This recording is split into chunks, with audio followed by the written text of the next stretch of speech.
what you'll do is you'll run your main irrigation line along that fence line, right? So it's going to come from around there.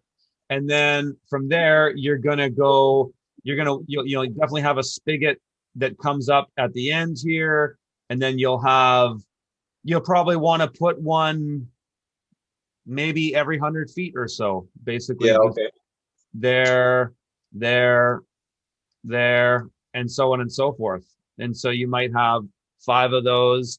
And it's easy that way. It's close to the fence. You'll have them come up from the ground.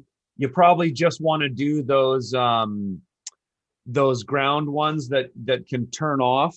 You know Yeah. what I'm talking about? Yeah, I know exactly what you're talking about. I don't know the word for them, but I know exactly what you're talking about. Yeah. You'll want to just do a bunch of those. And then it's super easy. And then that way, so then thinking about, let's say you wanted to make this commercial later, then it's really easy because then you can just run your blocks like this. And then Right. so you have your 100-foot bed segments this way. So your beds are running east and west. Yeah. Okay. And then that gives you a lot of optionality later for caterpillar tunnels, because then your caterpillar tunnels are running east and west, which is ideal. And so, you'll have, actually, I wonder actually, if you really wanted to make this optimal commercially going forward, you'd probably put a spigot in every, let's say you did a typical, let's say, I'll just do a drawing on the board here. Let's say you did like you got the Steadfast Farm t-shirt on, which is perfect. But the way Eric at Steadfast has his blocks is, well, actually he doesn't have blocks anymore because he cut space. But typically it's 40 by 100, and so then your beds are running this way. And then if you have another block after that, you'd probably put an 8 to 10 foot access in between. That's just kind of for convenience.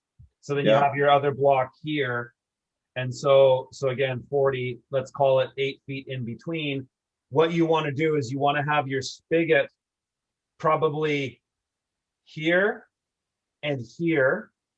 And then there's a gap, another block. And then you'll have your next spigot over here and here. I always like having 2 spigots close to one another, opposed to having it here and here.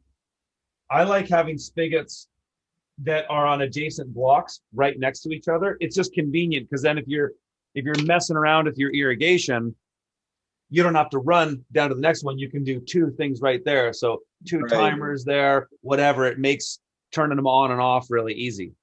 Do you mind popping that one up on the screen, Curtis? Okay? Sorry. Yeah. I recorded it here. Let me just pop that off. Yeah, there you go.